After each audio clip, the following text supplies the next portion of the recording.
50 années de création, 50 années de génie, 50 années au service de la promotion de la culture, de la mode plus singulièrement en Côte d'Ivoire, en Afrique, mais au-delà, dans le monde carrément.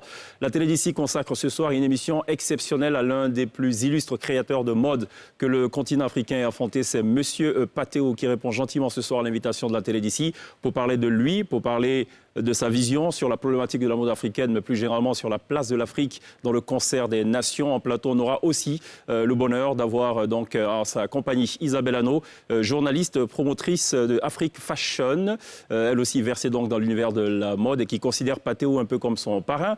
Gilles Touré, styliste qui n'est plus à présenter, si vous le voulez bien, comme le prince de la mode made in Côte d'Ivoire. Fat Touré, qui fait partie de la, comment dire, on ne dira pas la dernière génération, mais la génération avant la dernière génération donc, de mannequins, qui répond donc ce soir à l'invitation de la télé d'ici avec Lindsay et Pierre. On va donc parler de Patéo et de bien d'autres choses tout au long de cette émission. Pour le volet artistique, sur la scène de la télé d'ici, l'orchestre résident, la T-Band, sera en attraction. L'essentiel de ce que vous êtes toujours en droit de savoir ici, la télé d'ici. Bonsoir, bienvenue.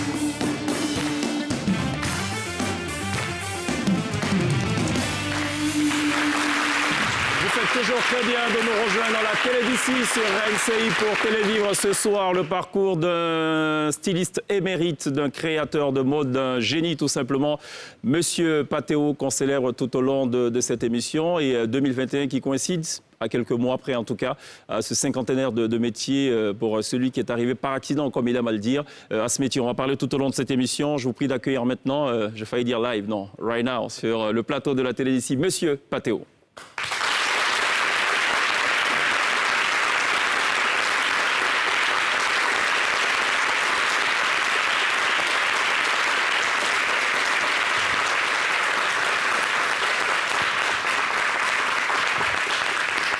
Bienvenue Paté.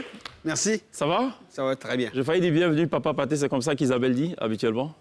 Bon, oui. Je suis le papa de pas mal de personnes dans ce milieu. C'est vrai. Voilà. Il n'y a pas que les promoteurs de spectacles, tu es aussi le papa de certains stylistes aussi. Oui, beaucoup. Finalement, beaucoup de stylistes. D'accord. 50 ans, c'est passé vite ou ça va? Bon, j'imagine, quand je regarde mon parcours, j'ai l'impression que ça ne vaut pas 50 ans. Ah bon? Voilà. D'accord. Tellement il reste des choses à faire. C'est ça. Bon, ça dépend aussi de notre Seigneur. D'accord. Patéo qui est un travailleur fou, qui ne prend jamais de congé. Tu en as plus de congés déjà ou pas? Je ne connais pas. Il ne connaît pas de congé. Je ne sais pas si c'est une bonne chose ou pas. Bon, les spécialistes des ressources humaines diraient que ce n'est pas une bonne chose. Bon, lui, il s'en fout, comme il a dit. Merci d'être là, Grand Paté. Merci. Isabelle, ça va? Oui, très bien. Merci d'être là pour parler de Paté. C'est un plaisir, vraiment, de parler de ce monument de la mode africaine. Merci d'être là. Fat, ça va? Ça va. Bienvenue. Merci. C'est du pâté, cette tenue? Oui, je suis en Patéo, là. D'accord. De la tête aux pieds. Qu'est-ce que ça change de mettre une tenue pâté en comparaison à d'autres tenues, je sais pas? Déjà, l'africanité. C'est-à-dire, quand je mets une tenue Patéo, je me sens beaucoup plus africaine. Je valorise ce qui vient de chez moi. D'accord.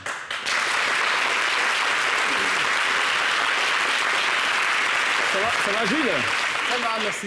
Gilles qui nous revisite. Oui, avec plaisir. On avait reçu Gilles pour parler de la problématique de la mode, de façon générale et en Côte d'Ivoire singulièrement. Ce soir, on va parler plus de Patéo, que tu considères aussi comme un père. Je suis son premier fils. C'est l'enfant caché. Je suis le premier fils. Hein. Ouais. C'est l'enfant caché, en fait. Tout le monde le sait. Tout le monde le sait. C'est quoi la filiation avec Patéo? Alors, je l'ai connu très très jeune. Je devais avoir 14-15 ans. Et puis, c'est parti et il m'a plus lâché. Il m'a plus lâché. Voilà. D'accord. Lindsay, ça va? Très bien, merci. Habillé par Patéo ce soir? Tout à fait. Ça J'ai change. l'honneur, le privilège d'être habillée par Ça Patéo. change du coup. Ça va? Très bien, Week-end? parfait. Parfait? Qu'est-ce que tu as fait de particulier? J'ai visité, j'étais à San Pedro, c'était très bien. Tu sais que ça se voit tout de suite, là, que tu as pris de la couleur. Bah voilà, le soleil de San Pedro, Vérébi. Soleil de minuit, soleil de San Pedro. Parce que l'INSEE s'appelle aussi le soleil de minuit, hein, paraît donc. Visiblement, le soleil de San Pedro est plus fort que le soleil de minuit. Pierre, ça va? Ça va très bien. Plutôt en bumper Ouais, c'est ça, et Ça doit vous être attendiez. Mais c'est aussi du patéo. Ah ouais, c'est ça, Ouais. du patéo, ok. Ouais. Mais il y a différentes couleurs, du coup. On a du vert, ça fait un peu forêt. Bleu, ça fait un peu la mer de San Pedro. Tout à fait. L'océan Je ne Atlantique. sais pas si c'était voulu. Isabelle, plutôt très échancrée. Je ne sais pas si c'est voulu. C'est souhaité par Patéo. Ah, d'accord. Et voilà, bon, Fat, c'est plutôt sobre, avec le foulard aussi. Ouais. D'accord. C'est quoi les inspirations généralement? Bon, en Afrique, on s'inspire de partout. Partout. Vous avez l'inspiration, on court la rue, vous allez au marché, tout le monde, ça peut vous inspirer. Vous voyez une femme qui passe, qui est habillée, ça vous inspire. La façon d'attacher le foulard, ça vous inspire. La façon de porter sa robe, ça vous inspire. Enfin, partout en Afrique, on peut s'inspirer. D'accord. Alors, tu arrives, comme tu le dis toi-même, à la mode par accident. L'histoire, on la connaît, on va pas la refaire. On va beaucoup parler de tes succès tout au long de cette émission, mais j'aimerais quand même qu'on puisse s'apaisantir un tant soit peu sur les difficultés. Parce qu'on peut avoir l'impression de loin que Patéo, c'est 50 années de création, tout s'est bien déroulé, c'est le succès partout dans le monde et tout. Mais il y a forcément eu des moments de doute. Beaucoup de difficultés. Parce qu'en fait, la mode, c'est... quand on jette un regard derrière, en fait, c'était... Au départ, on a l'impression que c'est bouché. Parce que c'est un métier qui est réservé à beaucoup de gens qui sont à un niveau. On pense que quand tu viens à la mode, à la couture, c'est parce que tu n'as pas de choix. C'est-à-dire que tu n'as pas été loin à l'école, tu n'as pas de famille, ou bien tu n'as pas de parents bien. Voilà, donc va faire l'apprenti tailleur. En fait, c'était l'appellation juste pour dire que ce métier appartient à ceux qui ne sont pas dans le... Qui ont échoué quelque part. Voilà, qui n'ont rien à peur, en fait.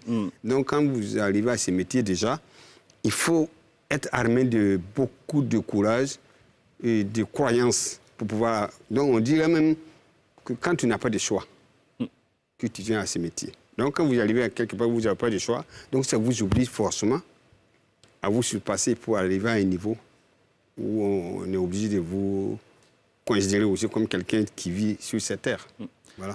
Je veux un peu le regard du styliste que tu es, Gilles, sur peut-être l'empreinte Patéo, la singularité, si tu devais le décrire. En un seul mot, l'africanité. Voilà, tout simplement, Pathé a su imposer un style africain. Il a su imposer une mode africaine, qui existait déjà d'ailleurs, mais qui n'était pas très en vue. Et aujourd'hui, avec toutes ces années-là, ça passe tellement vite. Quand on parle d'Afrique, on parle tout de suite mode Patéo tout de suite. Patéo tout de suite. Et c'est pas qu'en Côte d'Ivoire. Afrique, j'ai dit, partout en Afrique et au-delà de l'Afrique aussi, à travers le monde. C'est cela. Le premier créateur qu'on va vous dire quand vous serez à Paris, New York, Tokyo, Honolulu ou Singapour, créateur africain, tout de suite ils vont dire Patéo, avant de dire les autres. Comment on se l'explique ça, Isabelle? Je pense par la qualité du travail, surtout. Et Patéo, je le dis souvent, il n'a peut-être pas fait de communication ni de marketing, mais c'est un grand communicant. Et c'est un marketeur. Patéo a très vite compris qu'il fallait faire du prêt-à-porter, par exemple. À l'époque où on faisait des tenues qu'on pouvait porter qu'une seule fois, il avait déjà commencé à lancer le prêt-à-porter. Et le prêt-à-porter, on peut faire des boutiques un peu partout. On est allé, je crois, une fois en Guinée équatoriale. On a trouvé une boutique Patéo en Guinée équatoriale. On va parler justement du réseau Patéo. Partout, le réseau Patéo est assez large. Donc, je pense qu'il a très vite compris où allait partir, à mon avis, la mode africaine. Il n'a pas fait de marketing, il n'a pas fait... Bon, c'est quand même assez incroyable. Ça sort d'où ça, Patéo, cette petite vision? Bon, disons que ça venait de moi-même. En fait, quand je dis ça venait de moi-même, ça veut dire que déjà, le parcours, quand vous commencez à être connu, vous êtes sollicité de partout. Et vous avez des gens qui arrivent chez vous, tout le monde veut s'asseoir tout de suite. Et puis, bon, vous n'avez pas formé des gens qui peuvent vous aider à avancer. Donc, du coup, c'est très lent. Et c'est très dur de faire la couture sur mesurée en Afrique. Parce que quand les gens viennent, déjà, la femme qui arrive, qui va feuilleter le journal, elle peut prendre peut-être 20 minutes à feuilleter le catalogue pour choisir son modèle. Elle regarde, est-ce que c'est comme ça? Et vous prenez les mesures, le rendez-vous, les essayages, est-ce que c'est comme ça? Non, le coup n'est pas comme ça, la marge n'est pas comme ça. Tout ça, c'est trop compliqué. Donc, je me suis dit, bon, écoutez, et comment nous allons faire pour gagner de l'argent? Pour gagner de l'argent, je ne sais pas, il faut aller vers le client. Au lieu d'attendre que le client vienne vers vous, il faut aller vers le client. Donc, pour aller vers le client, il n'y a pas d'autre solution que de créer plus et puis mettre quelque chose quelque part pour que le client soit satisfait en un rien de temps. Et ça vous laisse le temps aussi de continuer à fabriquer. Et c'était ça où il fallait le faire. Mais, enfin, on a le petit analphabète, le préadolescent analphabète qui part de Guy Barré dans son Burkina natal, qui arrive en Côte d'Ivoire. Dans ses projections, dans ses projets, il ne comptait pas faire la couture, il n'y pensait même pas et tout, et qui par accident se retrouve là-dedans. À quel moment tu comprends tout de suite que c'est ça la clé du succès, en fait? Est-ce qu'il y a eu un événement, une rencontre avec quelqu'un? Vous savez, une fois, j'ai discuté avec Paco Rabanne qui m'a dit, en Afrique, nous attendons les clients. En Europe, on va vers les clients. C'est vraiment une différence. Voilà. Donc nous attendons les clients. Pourquoi on ouvre son petit atelier? On attend que les clients viennent. Mais au fur et à mesure que ça commence à étoffer, vous êtes étouffé. Parce que vous voulez respecter les rendez-vous, les modèles qu'on vous demande. Enfin, tout ce qui est sollicitation. C'est cela. Alors que si vous avez la possibilité de créer, par exemple, quelqu'un comme Gilles, il est très créatif, il a beaucoup d'idées. Est-ce qu'il peut attendre seulement qu'on vienne lui suggérer de faire des choses? Non, il peut se décider de dire, écoute, moi, à partir de maintenant, j'offre mes services à ma clientèle. Je crée assez de modèles, je crée des lignes, je crée des couleurs. Enfin, ça l'empêche maintenant d'être obligé d'être assis, d'attendre. Ou du moins, il faut aller vers le client. Ce qui est la base universelle du marketing. Voilà, et puis, si je peux me permettre aussi, j'ai l'impression que c'était pour ne pas être étouffé. C'était une manière aussi de vous faciliter peut-être aussi, pas le travail, mais justement de ne pas être étouffé par... Parce qu'en fait, après, vous vous contentez de ça. Après, il n'y a même plus d'idées d'innover. C'est-à-dire, toute la demande vient du client. Alors, vous êtes... Il y a une limite à votre en fait, quelque part, tu imposes, en fait... Voilà. Tu imposes la chose au client. Voilà, Très bien. La consommation, voilà ce qui est là, vous consommez ça. Voilà. Et si vous ne voulez pas, vous laissez. Non, on ne va pas dire ça.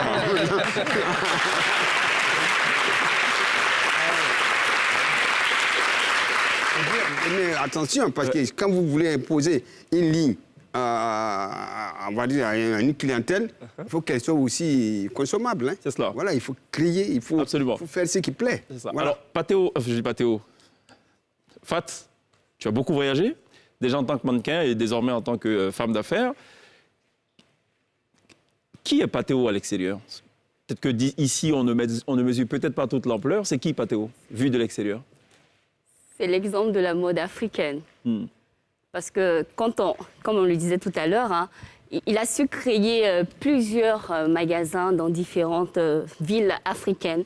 Et ça va au-delà, ça va maintenant en Europe. On a vu dernièrement la collection qu'il a fait avec Dior. Donc tout ça, ça permet quand on est à l'extérieur, quand on dit Patéo tout de suite, on sait c'est quoi Patéo. On sait que ses tissus sont différents. On sait qu'il fabrique lui-même ses tissus. On sait que c'est très coloré. Et grâce à lui, à ce qu'il fait comme travail, à l'idée qu'il a eue de faire des choses qui se portent, parce que c'est vrai, nos créateurs sont très forts, il faut le dire, parce qu'on ne s'inspire pas qui veut. Il faut vraiment réfléchir. Mais lui, il s'est dit, on crée la mode, on crée de grandes robes, on crée de grands boubous, c'est beau, c'est bien.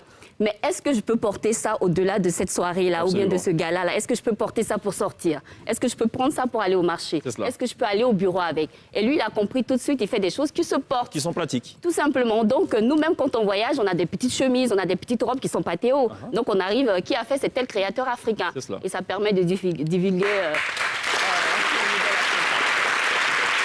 Et pour ce que je sais, Gilles, c'est vrai que ce n'est pas évident pour tous les stylistes, mais Patéo est peut-être l'un de ces rares stylistes qui voit ses modèles arrachés juste après le défilé.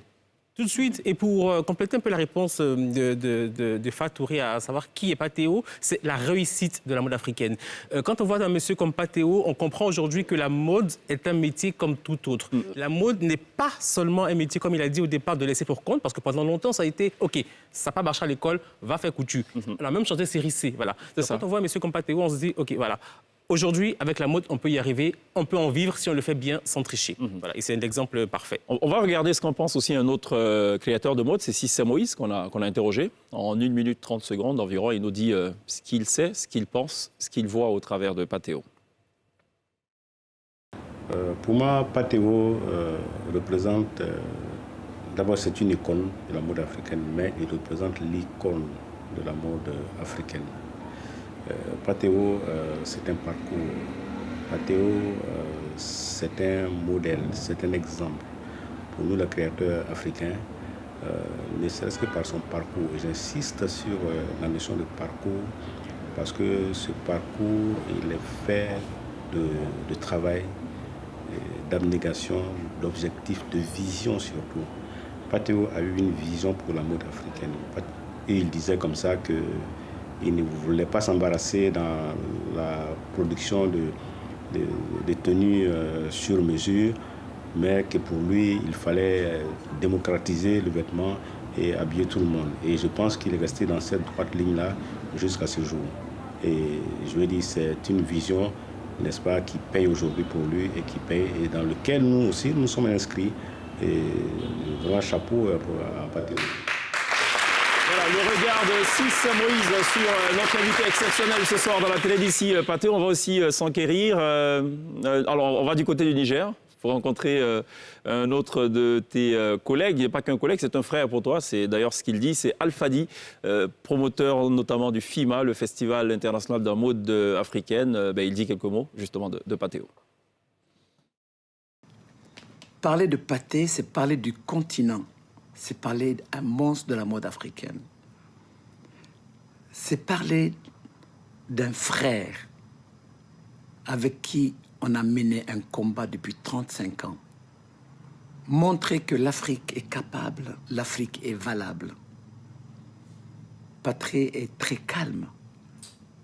Pathé est un papa, est un patron. Et Pathé est un grand créatif. Et Pathé a mis son devoir, son image et sa volonté de travailler pour notre continent. Trop fier de parler de Pathé.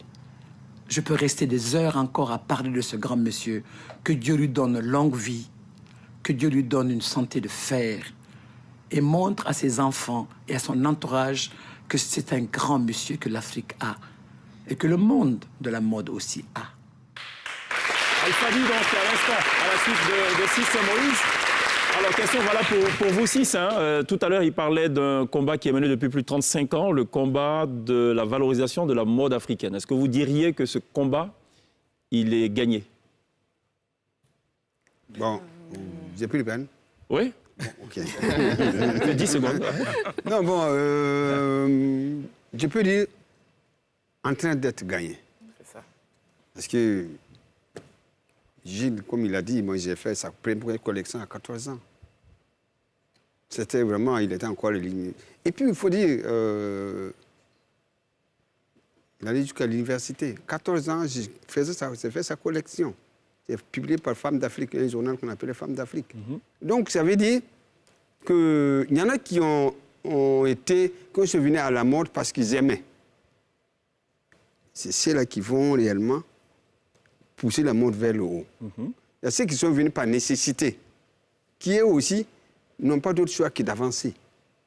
Donc ensemble, nous amenons cette mode-là vers le haut. Et puis quand vous regardez aujourd'hui, dans les voyages que nous faisons, et puis quand vous regardez sur tous nos marchés, on voit qu'il y a énormément... Nos marchés sont envahis de la mode qui vient de l'extérieur. Ça veut dire que la mode mérite d'être aussi pris au sérieux, même en Afrique. Donc, pour ne pas se laisser mourir, nous sommes obligés de nous battre pour contrecarrer ce flux-là qui arrive de partout. D'accord. Donc, voilà. On a gagné ou pas ce combat, Isabelle? Je vais dire qu'on a gagné en partie.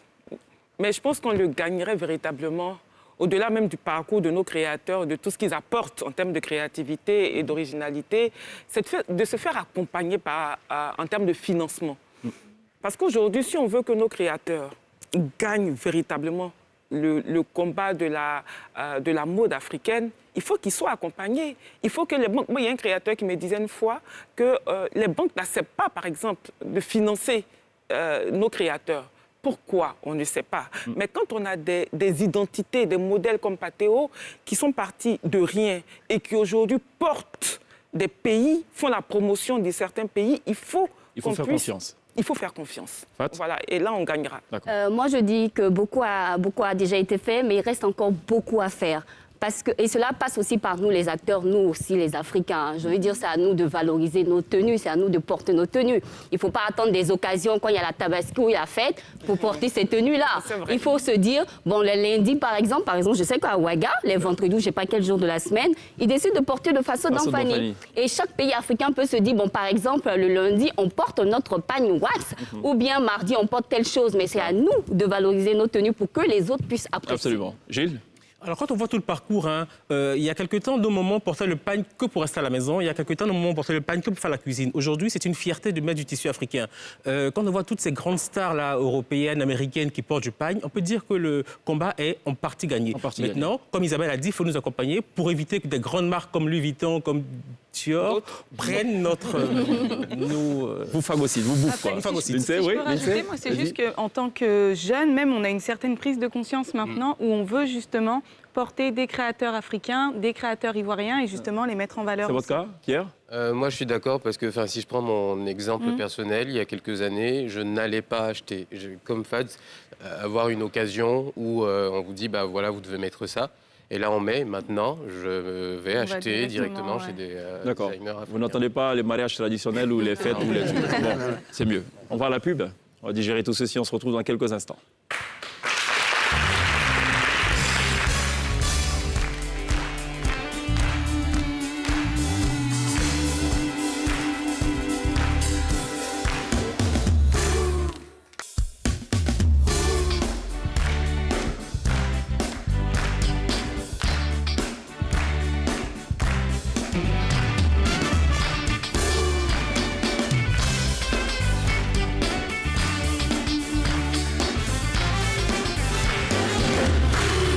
Ce soir, dans la Télédicis, 50 années de métier de Monsieur Patéo, l'invité exceptionnel de la Télédicis. Ce soir, durant 1 h 5 minutes, on parle de lui, de son parcours, de sa vision. Il se prononce aussi sur la problématique de la mode africaine. J'ai 2 informations pour vous qui n'ont absolument rien à voir avec Patéo. C'est l'actu d'ici. Ce sont les audiences du chef de l'État.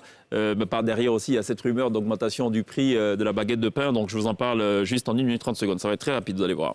Donc, le chef de l'État qui, on le sait, donc, séjourne à Paris et qui a eu donc 2 audiences. La première avec la directrice générale du Fonds monétaire international, Kristalina Georgieva, et le directeur général des opérations de la Banque mondiale. Avec la première interlocutrice, donc la directrice générale du FMI, les échanges ont porté notamment sur la longue histoire de collaboration entre les 2 pays. Elle s'est félicitée de l'excellent travail accompli par le gouvernement ivoirien dans le cadre de la lutte contre la pandémie de Covid-19 et a réitéré l'engagement de l'institution qu'elle dirige à soutenir la Côte d'Ivoire dans sa relance économique. Elle a en outre annoncé la mise à disposition de ressources additionnelles d'environ 1 milliard de dollars, un peu plus de 500 milliards de francs CFA à la Côte d'Ivoire afin de contribuer à la relance économique et à la création d'emplois et de nouvelles opportunités. L'autre audience accordée cette fois au directeur général des opérations de la Banque mondiale, il a, ce dernier, salué l'excellente coopération entre son institution et la Côte d'Ivoire et a réitéré la détermination de la Banque mondiale à accroître ses financements en faveur de la Côte d'Ivoire. Autre information plutôt très locale, donc c'est la fameuse rumeur d'augmentation du prix de la baguette de pain. Il n'en est absolument rien. C'est ce que dit en substance donc, le communiqué du ministère du Commerce et de l'Industrie qui d'ailleurs tient à rassurer les populations que toutes les dispositions sont prises de concert avec les meuniers pour assurer l'approvisionnement régulier du marché. En farine aussi, invite-t-il les consommateurs, le ministre en question, à dénoncer toute constatation d'augmentation régulière et irresponsable du prix de la baguette de pain auprès des directions régionales du ministère en charge du commerce. Voilà ce qu'il fallait retenir de l'actu majeur ici. On revient donc à nos échanges consacrés, vous le savez, essentiellement à Patéo. Donc 50 années de métier, 50 années qui sont passées très vite, mais 50 années aussi d'histoire. S'il y a un fait déclencheur dans Ton succès, c'est cette fameuse rencontre avec Nelson Mandela. Oui. On refait l'histoire. Effectivement, le président Mandela nous a vendus à travers le monde. Mais il faut dire quand même que c'est, hormis qu'il a porté notre vêtement, ça veut dire qu'il s'est monté comme une personne qui aime tout ce qui est fait en Afrique. Parce que quand le président Mandela a commencé à porter une chemise patéo, en fait, il n'y a pas eu de protocole, il n'y a pas eu de démarches, non. Il a porté sans vraiment... Naturellement. Naturellement. Il s'est dit, bon, c'est fait en Afrique, et c'est vraiment extraordinaire que ça soit fait en Afrique. Alors qu'on découvre d'ailleurs hein, des tenues patéo portées par Dali Omran et Flora, les mannequins. Juste avant, c'était Daniel Poté et Kevin Tapé, voilà, qui arboraient donc de somptueuses tenues de patéo. Alors donc, je pense que si les Africains... Moi, je pense que aujourd'hui, il n'y a que les Africains qui peuvent développer l'Afrique. Ça commence déjà par considérer ce qu'il y a en Afrique. Vous ne pouvez pas vouloir une chose et puis son contraire. On veut se développer. Pendant ce temps, tout notre argent est dépensé ailleurs pour certaines choses que l'Afrique peut faire. Ce n'est pas juste. Alors, pas juste. Tu as dit quelque chose, c'est qu'il a porté, lui, naturellement, cette tenue. Voilà. Il a posé... À une époque... Oui. À une époque, pour les personnalités africaines, porter des tenues africaines, oui, justement, à l'exception des pays comme le Nigeria, le Bénin, le Sénégal, c'était vraiment non, c'était même pas possible. Alors, quand je vous assure, quand j'ai ouvert ma première boutique à Yamoussoukro, c'était quoi Père à son âme, quand le président au fait, est parti. Donc, l'hôtel président était resté un hôtel vraiment superbe, mais c'était vide, personne n'y allait. Alors, le directeur m'a dit, bon, écoute, Pato, il faut qu'on crée un événement pour pouvoir ramener les gens. Donc, j'ai ouvert la première boutique, c'était vraiment osé. Quand j'ai ouvert, c'était la première fois qu'on voyait une boutique, il n'y a que des vêtements africains.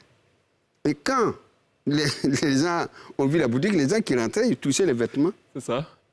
Puis, ils posaient la question à la vendeuse, madame, vous ne vendez pas autre chose. Ce qui est là, ce n'est pas pour eux. C'est ça. Ça, c'est une vérité. Travail de fond qu'on a fait. C'est un travail réellement. Je dis, mais c'est pas possible que l'Afrique refuse de consommer l'Afrique. Voilà, on a dit non. Pour compléter cette histoire, ce qui va faire que ces fameux, on ne va pas les citer, mais c'était des ministres et tout, qui touchaient le tissu pour dire, ah oui, c'est bien, mais vous n'avez pas autre chose, quand ils verront Mandela apparaître à la télé. Quand le président Mandela a apporté, je crois que lui, il a apporté sans autre forme de... Sans arrière-pensée. Sans arrière-pensée. Donc, ça les a dit, écoutez, mais... c'est pas possible. Mais il répond à une question précise d'un journaliste, en fait, qui lui dit, vous portez une très belle chemise, elle est de qui? Voilà, et c'est à ce moment précis qu'il dit, c'est un styliste africain du nom de Patéo. Il ne connaissait pas bien mon nom, puisque c'est à Paris que ça s'est passé. Et donc, c'était bariolé. C'était la première fois qu'on voyait un président porter une chemise avec beaucoup de couleurs comme ça. Généralement, tous les chefs d'État sont alignés vers la France ou, je ne sais pas, vers l'Europe. Il faut porter comme eux. Sinon, tu es moins qu'eux. Alors que le Mandela a porté tout ce qui était coloré. Donc, on a demandé, vous avez eu cette chemise colorée. Même les journalistes étaient étonnés qu'un président porte des choses colorées. Parce qu'il fallait s'aligner. Lui, il a dit non, je porte ce que je veux. C'est cela. On a dit non, ça vient de Ivoire Coast, c'est ça. Et puis, PTO, il ne connaissait pas bien mon nom. Ouais, il dit PTO. Voilà. Bon, il a lu en anglais.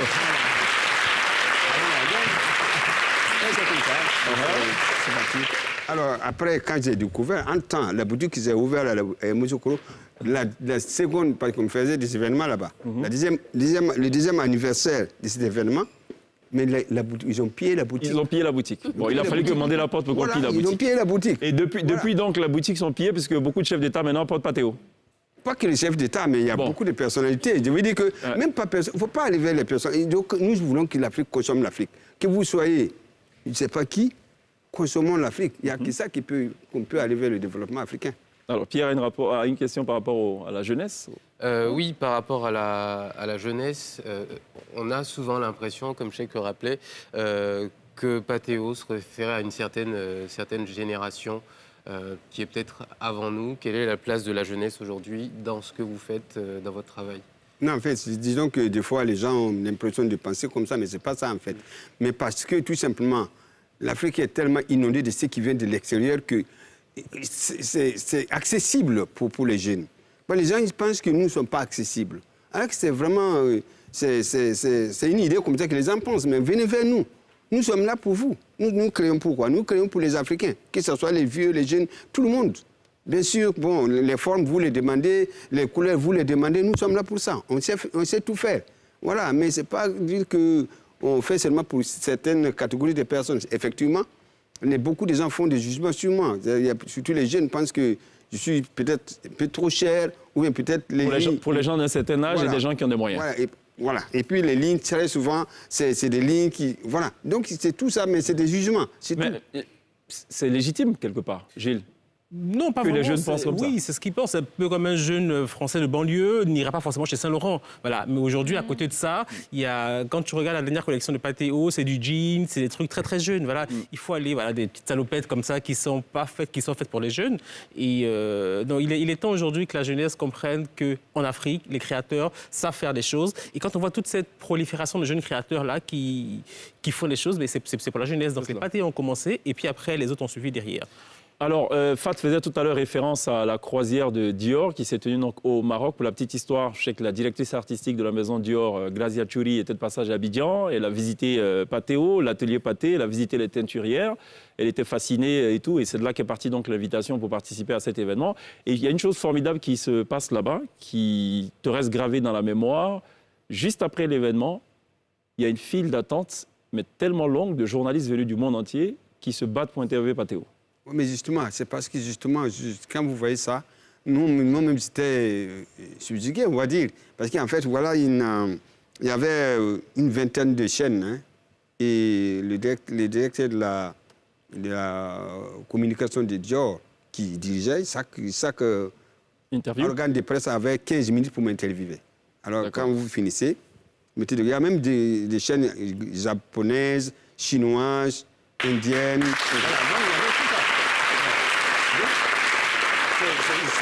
Alors que je me suis demandé, mais c'est quoi tout ça? Voilà, c'était étonnant quand même. Voilà, donc ça veut dire que la mode, vous ne pouvez pas imaginer la force de la mode. On va dire le personnel de Dior, ils sont arrivés près de 1200 vêtements. Alors qu'on a présenté près de 500 vêtements en 45 minutes. Et quand vous avez vu à Marrakech, ils ont déplacé l'atelier Dior à Marrakech. Quand vous entrez dans les loges, vous voyez le travail qui est fait là-bas, vous imaginez que ça fait beaucoup de C'est du costaud. C'est du costaud. Ouais. Alors, Isabelle a fait référence tout à l'heure au réseau Patéo, en quelque sorte. Ce n'est pas habituel de voir un styliste qui a autant de boutiques ou de sites de revente sur le continent. Effectivement, je veux dire, dans la plupart des pays africains, en tout cas, moi, je suis partie, j'ai toujours trouvé une boutique Patéo ou une boutique, en tout cas, qui vend du Patéo. Et même si vous prenez ne serait-ce qu'Abidjan ici, dès qu'il y a un centre commercial, Patéo... Absolument. Voilà, comme il a dit, il faut aller vers le client. Et il faut pas laisser attendre que le client vienne vers soi. Et pour ça, justement, il faut avoir des boutiques un peu partout. Et je veux dire, vous êtes au Cameroun, vous êtes en Guinée équatoriale, vous n'avez pas besoin d'appeler Abidjan pour qu'on vous ramène une chemise Patéo. De votre pays, vous pouvez tout de suite avoir une chemise Patéo. Donc voilà. Je comprends pourquoi avant la Covid, Patéo changeait de passeport tous les 3 mois. Il n'y avait plus de page. Bon.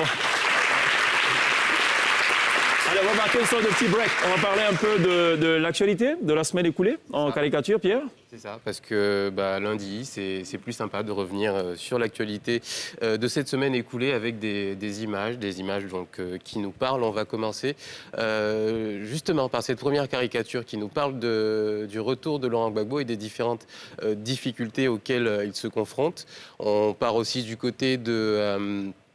sans vraiment y aller, mais du côté de la Palestine et de l'Israël, où il se passe un conflit.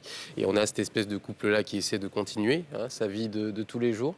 On fait aussi un tour du côté de la construction du 4e pont, avec les opérations de déguerpissement qui vont commencer et bien sûr la question du relogement, du dédommagement. On fait un petit stop aussi en Afrique du Sud avec une nouvelle loi qui sera proposée par le ministère de l'Intérieur pour autoriser les femmes également à avoir plusieurs maris.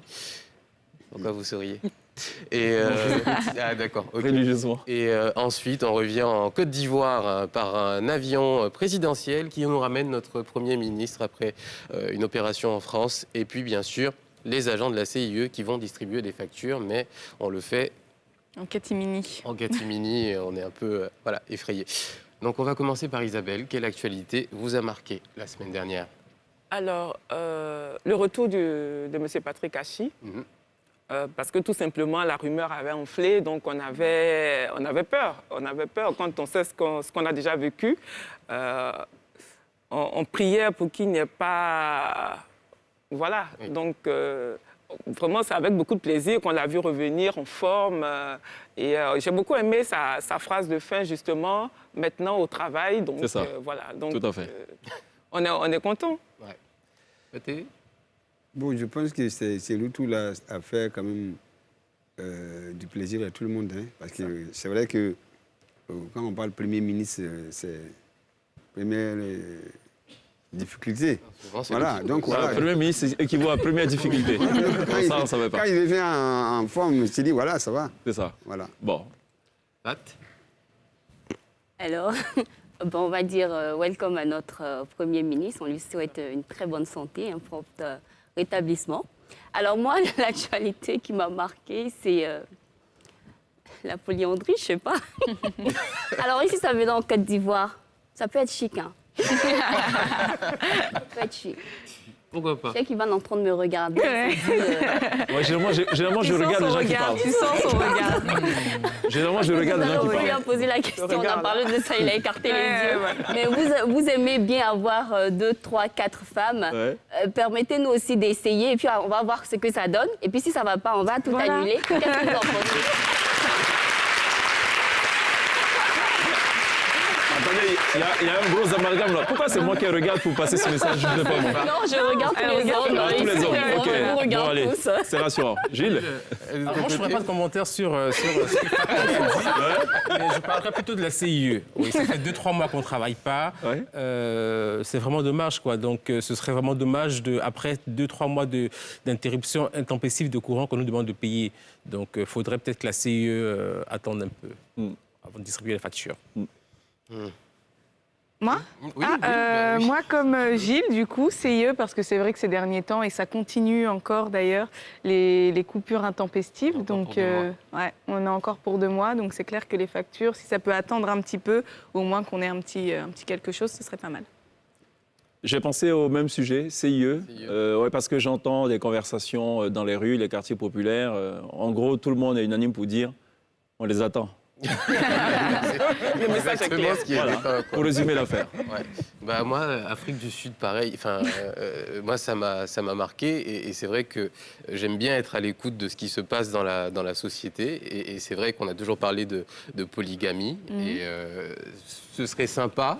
En tout cas, enfin pas sympa, mais intéressant, intéressant d'avoir cette expérience-là et puis des témoignages et qu'on sache vraiment où chacun se situe par rapport à la question. D'accord. Donc moi, juste pour la découverte. Ouais. Alors, il y a une chose qui est par contre très sûre, parce que Pierre veut savoir, pour être sûr de savoir où on va, c'est ça? Non? Ah non, C'est pour l'équité, être c'est le sûr principe d'équité. que chacun puisse faire Ce qu'il veut. Ce qu'il veut. Et puis voilà. D'accord. Bon, dans cette Que ça émission, ne soit pas d'un seul côté. ici, on ne fait pas ce qu'on veut. Ici, quand c'est la pub, il faut arrêter, il faut aller à la pub. Bon, d'accord. Voilà, allons à la pub.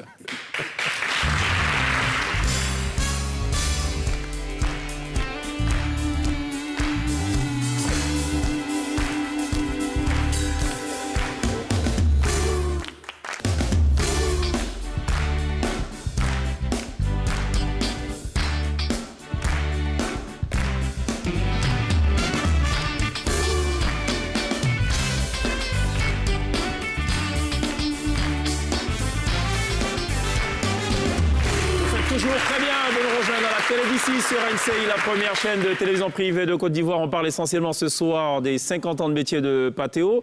Alors juste avant la pub, on a parlé de l'actu majeure de la semaine écoulée. Je suis fort surpris de savoir que Pierre n'a pas évoqué la question des gendarmes chicoteurs. Personne ne les a dessinés. Ah, personne ne les a dessinés. Ah oui, et vu que je dessine pas mes caricatures, Ouais. bah, du coup... Bon, Il y avait pas de cette c'est bien actu. dommage. Ça vous a marqué ou pas cette affaire d'élèves gendarmes qui descendent dans la rue parce qu'ils ont une permission exceptionnelle et qui commencent à tabasser tout le monde dans la rue? À Djamé, Liberté? En fait, la première question que je me suis posée, c'était de savoir, ils sont restés enfermés combien de temps pour pouvoir réagir comme ça? Déjà, c'est la première question que je me suis posée. ça. Ensuite, j'ai vu qu'ils avaient eu Enfin, ils devaient marcher d'Abidjan jusqu'à Yamoussoukro et qui sont bien arrivés. Oui, ils ont fait Abidjan, Abidjan, Yamoussoukro, Abidjan. On les appelle désormais la promotion Aya. Voilà, c'est ça. Promotion Aya. C'est ça. Donc, je pense qu'il faut savoir se contenir. Je ne sais pas ce qui s'est réellement passé, comme on n'a pas le déroulement des faits, mais je pense que bon, il y a des métiers quand même qui demandent qu'on se... De sang-froid. Voilà, du sang-froid. On va découvrir la vidéo parce qu'ils sont de retour, effectivement. Ils sont arrivés, je crois, hier nuit, non, ou dimanche soir. On va découvrir la vidéo là maintenant.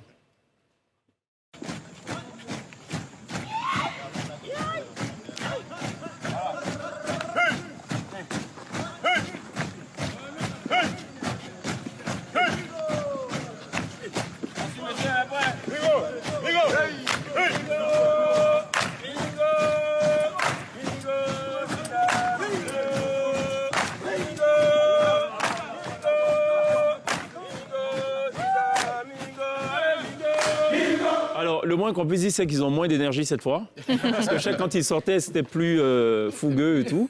Voilà, là, bon, les voix s'en ressentent. Bon, je ne sais pas si c'est une bonne chose ou pas. Mais il paraît que c'est en fait habituel. Généralement, quand ils sortent, c'est comme ça qu'ils agissent. Sauf que malheureusement pour eux, maintenant, on est à l'ère des réseaux sociaux. Les gens des téléphones, donc ils filment. Et malheureusement pour eux, ils ont été filmés. C'est habituel, c'est-à-dire que quand ils sortent, il faut qu'on sente qu'ils sont passés. Ah. En tout cas, jusqu'à il y a 3 ans, ça existait encore. Enfin, ça existe, c'est quelque chose qui se fait, sauf que cette fois, ça a été médiatisé. Mais moi, j'ai de la peine pour ceux de la promotion qui n'ont pas participé. Tu sais que la punition est collective. Oui, c'est toute la promotion qui y va. Mais en fait, ça oblige chacun à être le gardien de l'autre. Exactement. Donc, ça servira de leçon. D'accord. C'est un très bon exemple, moi, je trouve. Très belle punition. Je pense, à mon avis, qu'il n'y aura pas de radiation. Non, oui, je pense que non, parce qu'en fait, ils ont juste le malheur d'avoir été filmés. Sinon, on va radier, je pense. On va radier beaucoup, hein, si on doit regarder dans le rétroviseur. La distance, c'est Yamoussoukro, Abidjan, quand même, pour marcher, c'est. Il faut être fort. Je pense qu'ils sont formés aussi. Ils sont formés pour. Okay. Bon. Ouais, mais ça a dû piquer un peu quand même. Ah ouais. Piqué à quel niveau? Les mollets, hein, ouais. Je pense qu'une fois que tu as fait l'aller, tu te dis mince, faut revenir quoi. Et 6 jours, je crois. 6 jours. Ouais, c'est 6 jours. Ouais, c'est 6 jours. C'est une vraie randonnée. Ils ont défini. Ça, je ne savais pas. 3 jours aller, 3 jours retour. Mais en principe, il ne faut pas en vouloir au public. Je veux dire, pas l'homme de la rue, non? Oui, c'est ça. Non, mais je pense que c'est mieux que la radiation quand même. Hein. Oui, je pense qu'après, ça te sert de leçon et je pense que tu ne refais pas ça. C'est vrai. Bon. Moi, j'espère. OK. Bon, allez, c'est fermé. On finit avec ce chapitre. On revient donc à notre cher Pathé. Pathé, c'est aussi une relation plutôt particulière avec les mannequins. Pathé a connu pratiquement toutes les générations de mannequins. On a peut-être la plus jeune, Fat. D'ailleurs, tu as tenu à ce que Fat soit là. Pourquoi? Peut-être ma 5e génération de mannequins. Voilà, donc on a commencé avec les Kissan Lévry, les Angèle Zarka. Voilà. Georgette Eto aussi. Voilà, Tradou. Et puis voilà, Isabelle Morono. Enfin, ça c'est un peu... Et même, on va dire même c'est la 2e génération. C'est ceux qui ont commencé réellement, c'est les Angèle Zarka. Maintenant, voilà. Et puis maintenant, on est venu maintenant vers ceux qui sont là. C'est beaucoup de générations. Abiba Soukoulé, de laquelle génération? Non, elle était la 3e. 3e génération. D'accord. Elle a un petit mot pour toi d'ailleurs. On va regarder ce petit mot pendant que Rama et Donald donc font leur entrée dans des tenues coupées par notre cher Pathé. On regarde le petit message Abiba Soukoulé. Pathé aujourd'hui, c'est une marque connue à travers le monde, je dirais comme ça, avec plusieurs boutiques un peu partout. Je l'encourage et il a, comment je vais dire ça, il a mes félicitations. Il a mes félicitations pour la personne qu'il est, à être toujours présent pour les autres, à aider autour de lui, à former surtout les générations à venir dans le milieu de la mode comme du mannequinat. Et moi, je lui dirais tout simplement que je l'aime et je lui souhaite beaucoup de courage pour le futur. Ça restera quelqu'un d'inoubliable dans la mode africaine. Papa Pathé, je t'aime. Je t'aime et beaucoup de courage à toi. Dans quelques quelques années, ça sera peut-être un message de Fat. Qu'est-ce que tu as envie de dire à Patteo? Fat, qu'est-ce que tu as envie de dire à Patteo? Oui, que je l'aime aussi. Et aujourd'hui, pour moi, Patteo, c'est comme un père pour moi. C'est comme un père pour moi. C'est quelqu'un qui m'inspire beaucoup. Parce que depuis que je le connais, à chaque fois que je vais dans son atelier, c'est beaucoup de conseils. Au-delà des bénédictions, comme on en parlait avec Isabelle, c'est beaucoup de conseils. Et il m'a même inspiré pour mon émission Une étoile, une histoire, où il a montré que, en fait, nous les jeunes, on est pressés, on veut réussir, mais tout de suite. Mais lui, par son parcours, il me racontait tout le temps sa vie. On voit que c'est des étapes, en fait, la vie. Il faut commencer là pour aller là. C'est cela. Et ça, il me l'a inspiré. Et je tenais aujourd'hui, devant toute la nation, en tout cas, lui dire merci. Parce que moi, il m'a beaucoup apporté aussi dans la mode. Il a accepté que je défile pour lui. Et ça m'a suivi aujourd'hui. Il m'a beaucoup apporté. Et je tenais à lui dire merci pour tout ce qu'il fait pour la jeunesse. Isabelle, il y a un fait qui n'est pas anodin, je ne sais pas si on y a prêté attention, c'est que tu ouvres toutes les éditions d'Afrique Fashion par un défilé de pâté. Oui, alors soit j'ouvre, soit je ferme. Ouais. Ah bon? Oui, avec Pathé, parce que quand j'ai démarré, Patteo m'a tendu la main. Il m'a accompagné dans mon processus, déjà avec l'émission, avant d'arriver à l'événement. Et comme disait Fat, hein, c'est le père, c'est le conseiller, c'est l'ami, c'est le grand frère. C'est celui qui sait vous dire c'est bon. Et quand c'est pas bon, il sait vous dire c'est pas bon. Il sait vous accompagner pour que vous puissiez réussir. Et ça n'a pas de prix. Et c'est pas toujours qu'on trouve des personnes comme ça. Et c'est pareil pour Gilles, que j'appelle mon frère aussi. Hein, pendant qu'il est sur le plateau, je lui fais un clin d'œil. Pour dire que c'est des personnes qui croient tout de suite quand tu leur présentes un projet, qui t'accompagnent, qui ne te découragent pas. Et qui te disent non, mais même si là, ce n'est pas possible, tu peux utiliser tel autre chemin, tu vas y arriver. Et ça, c'est important. Et puis, la chose aussi que j'aime beaucoup, c'est que je ne sors jamais de chez Patteo sans une tenue. Je sors jamais de chez Patteo sans une tenue. Je comprends pourquoi tu le visites 3 fois par semaine. Et Patteo va jusqu'à m'accompagner, et ça, il faut que je le dise ici. Ah oui, c'est la grande humilité. Patteo, c'est surtout ça aussi. Oui, à m'accompagner, mais même financièrement. D'accord. Quand je lui dis, mais papa, cette année-là, vraiment, c'est difficile. Il dit, ma fille, passe, viens chercher un petit truc là. Tu arrives, il te donne une enveloppe. C'est-à-dire, il t'accompagne à tous les niveaux, quoi. C'est ça. Donc, Isabelle, qui visite Patteo régulièrement. Pour les vêtements. Il y a des vêtements en retour. Et bon. On appelle quand c'est chaud, quoi. Bon, en fait, j'ai une petite histoire pour Fat. Parce qu'en fait, Fat, le premier casting que j'ai fait, c'était en 2004. 2004, c'est ça, 2004. Alors, il y a la francophonie qui m'a invité à Ouagadougou, parce que ça s'est passé à Ouaga. Et au casting, elle n'a pas été prise, parce que ce n'est pas moi qui ai fait. D'abord, je ne la connaissais pas, elle était très petite comme ça. Je venais de commencer. Donc, il n'y avait pas une bime encore. Quand ils ont fait c'est les Grégoire là, qui ont fait Grégus, qu'on appelle Grégus. C'est eux qui ont fait le casting. Elle n'a pas été retenue. Bon, elle est venue comme ça en pleurant pratiquement. Papa, il faut que je fasse ce défilé. Je ne veux même pas être payé. De dire, OK, c'est pas moi qui ai fait le casting, donc je ne peux rien faire. Bon, je suis parti, je l'ai laissé. On part à Ouagadougou avec Isabelle, qui était partie pour filmer et tout ça. On arrive, on n'a même pas de place à Ouagadougou. Donc, on a loué une villa, on a mis tout le monde dedans. Femmes, hommes, tout le monde. D'autres vraiment en haut, d'autres en bas. Bon, voilà, c'est juste pour... Il n'y avait pas de place, puis que les congressistes là, ont tout pris. Donc, le lendemain matin, on va déjeuner. Et voilà Fat qui arrive. On ne sait pas par quel moyen. Il dit, papa, je suis arrivé. Donc, vraiment, ce défilé-là, vraiment, c'est ma vie. C'est ça. Il dit, comme tu es déjà arrivé là, il n'y a pas de problème, tu vas faire le défilé. Bon. Et c'est parti comme ça. C'est parti. Et maintenant, le problème, c'est que j'ai découvert un truc.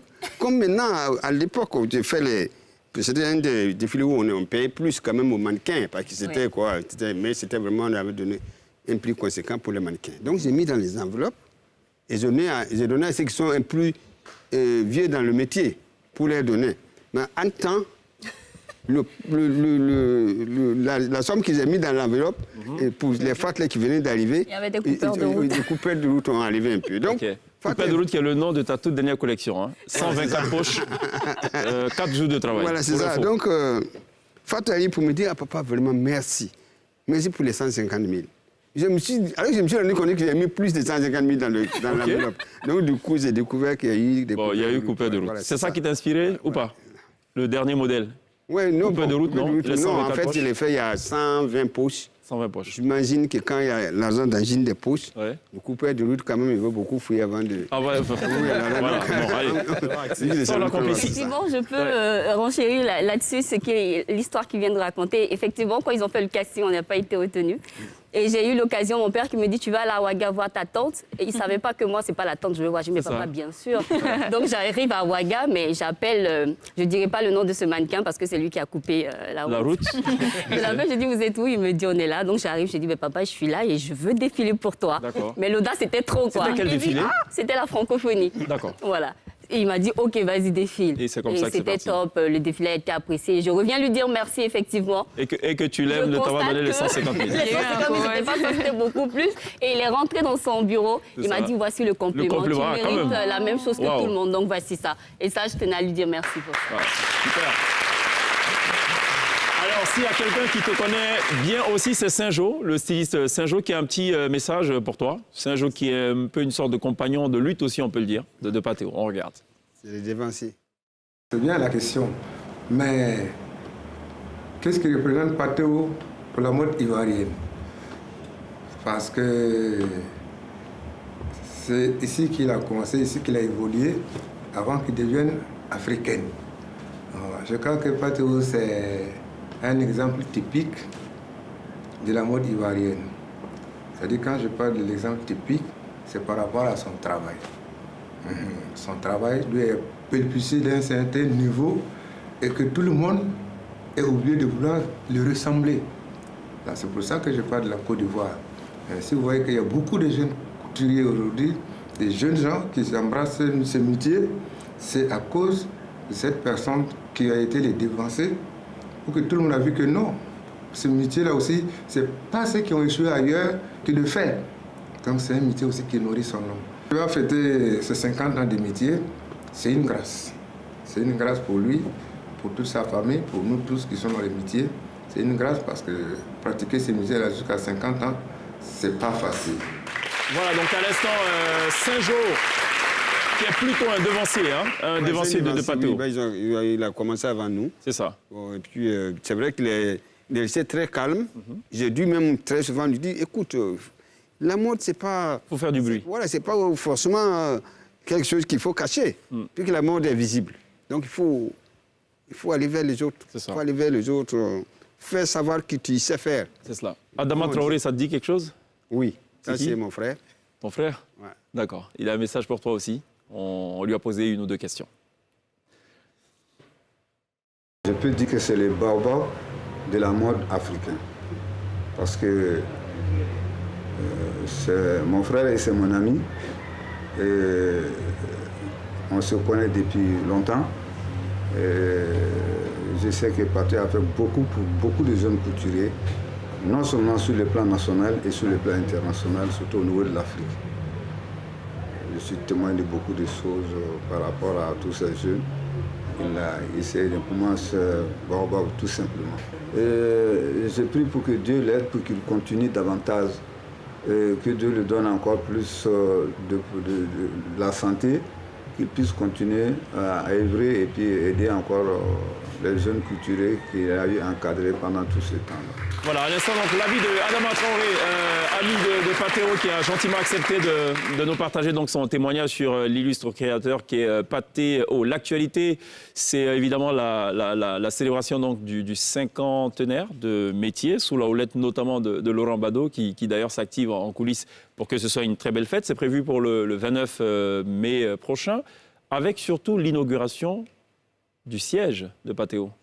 Oui, bon, le siège, c'est forcément une importante chose pour ma vie. Et qu'en fait, je veux dire, j'ai mis toutes mes économies pour faire ce siège. Tout simplement, je voulais simplement montrer aux jeunes que la mode, méritent avoir une maison de couture.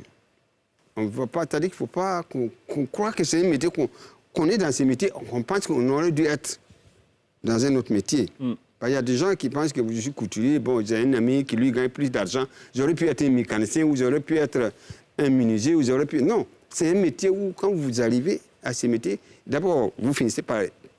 Au départ, on peut ne pas l'aimer, mais après, vous êtes pris dedans que vous êtes obligé de l'aimer et de travailler. Donc, autant faire de sorte que ce métier soit pratiqué dans un cadre où vous êtes plus dans ce métier. On est sur combien, dans ce métier. On est sur combien niveau R plus 4, c'est ça? Le nouveau siège?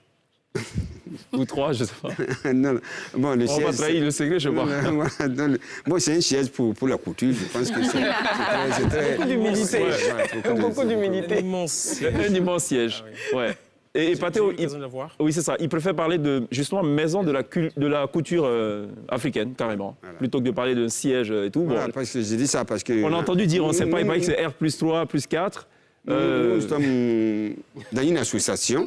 Je souhaite que ces jeunes gens-là, tous ceux qui auront besoin de faire quelque chose, que je puisse quand même les aider. C'est-à-dire quand vous avez peut-être beaucoup de travail, que vous n'avez pas de possibilité d'avoir peut-être des machines ou des gens qui peuvent vous aider pour venir, il y a de l'espace. Alors Pierre, il y a un élément en fabrication sur ça, donc, depuis quelques semaines, depuis quelques mois, donc on prépare un NCI reportage sur ce cinquantenaire. Donc on a une équipe de caméras qui vous suit, qui va repartir sur des moments de vie, des témoignages, et puis bien sûr ça va se solder par cette inauguration du siège qu'on a tous hâte de découvrir. Donc rendez-vous pris pour découvrir le cinquantenaire de Patéo sur NCI reportage.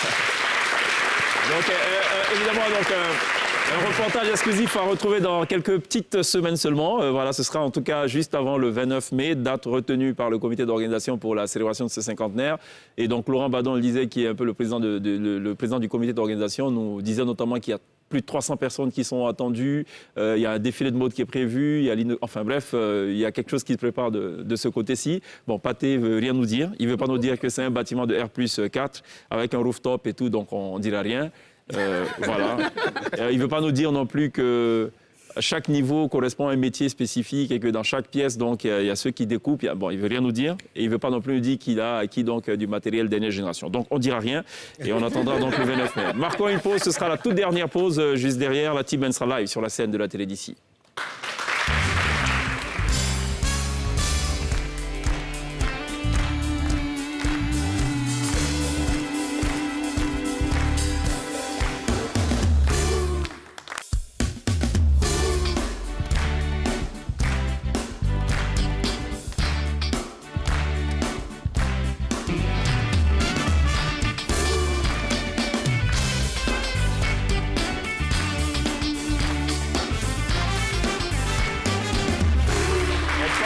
Ce soir, dans la télé d'ici sur NCI de Monsieur Patéo, dans l'actualité, vous le savez donc, c'est la célébration du cinquantenaire de métier, une célébration qui va démarrer le 29 mai prochain et s'étend d'ailleurs tout au long de cette année. On parle de 3 capitales concernées par cette célébration, la Côte d'Ivoire, on parle du Burkina Faso, de la RD Congo. Donc c'est ces 3 pays qui ont décidé donc de faire honneur à notre invité du jour. Alors, Lindsay, il y a un kiff du jour? Oui, parce que ce qu'on ne sait pas, c'est que Patéo aussi est un très très grand danseur. Donc c'est mon kiff du jour. Je vous laisse regarder la vidéo et je pense qu'on va en parler juste après. On peut lancer un jingle ou pas? Quelques cours après du coup. On peut lancer un petit jingle? Ah oui, mince, c'est vrai, le petit jingle. D'accord, bon allez, on lance le petit jingle du kiff du jour. Et juste derrière, Lindsay redit ce qu'elle a dit tout à l'heure. D'accord, parfait. C'est bon? C'est parfait, on peut faire ça.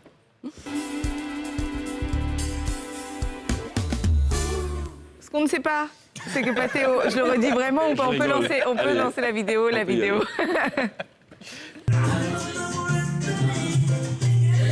Yes.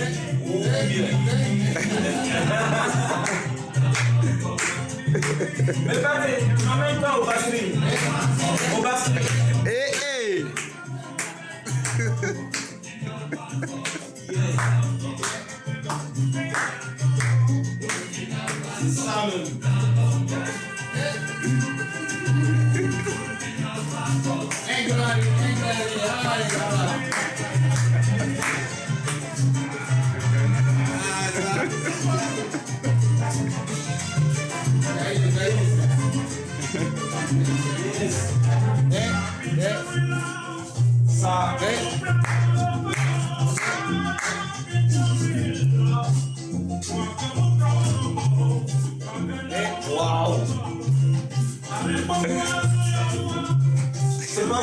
décalé.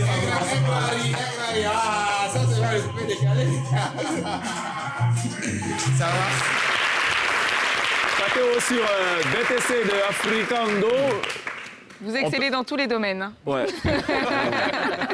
Est-ce qu'on peut établir lien entre salsa et mode?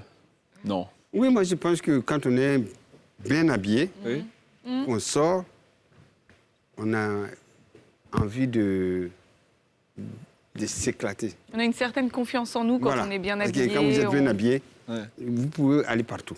D'accord. Y compris danser. Mais Isabelle, elle s'habille bien, mais c'est pas danser. Ça, c'est... Non, je ne crois pas, mais enfin... Je ne suis pas sûr, hein. Isabelle, c'est une grande danseuse, attention. Hein. Ah bon? Bon. On fera une émission spéciale pour découvrir un peu les talents de danseuse d'Isabelle. Ce n'est pas l'objet de l'émission ce soir. Patéo, merci beaucoup d'être passé par la télé d'ici. C'est moi qui vous remercie. Rendez-vous le 29 mai pour la célébration officielle donc, des 50 ans de métier. Une célébration qui va s'étendre jusqu'à la fin de l'année, comme on l'a dit, et qui va aussi se poursuivre dans bien de capitales, notamment à Kinshasa, Congo-Kinshasa, et à Ouagadougou, au Burkina Faso. Isabelle Ano, merci beaucoup d'être passée. C'est moi, ça a été un plaisir. Merci Fat. Merci beaucoup, le plaisir était pour moi. Gilles, merci beaucoup d'être passé. Merci, Cheikh. Lindsay.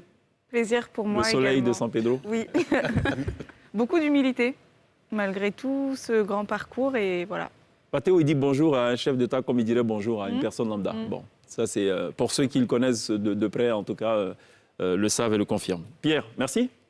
Merci. On n'oubliera pas évidemment de remercier donc, les mannequins Kevin Tapé, Daniel Poté, Dali Omran, Flora et Rama et Donald qui sont justement dans le dos, superbement habillés par Patéo. On n'oubliera pas aussi de remercier les élèves du collège Ciel Pluriel Terminus 47 de Yopougon qui nous auront accompagnés tout au long de cette émission.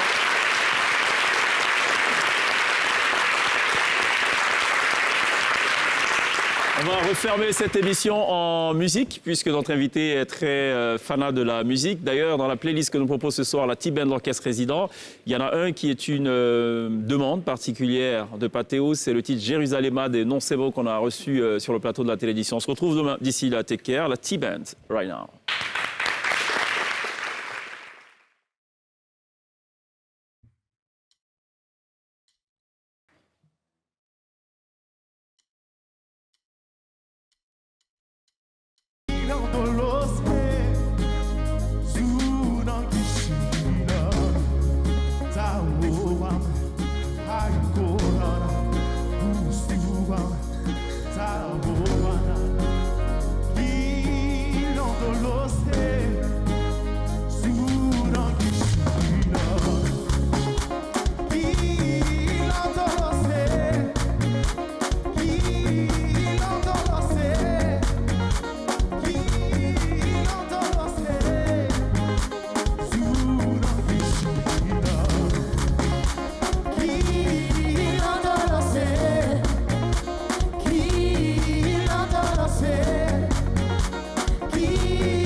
Ça va? La Tiben, merci d'applaudir. Good job.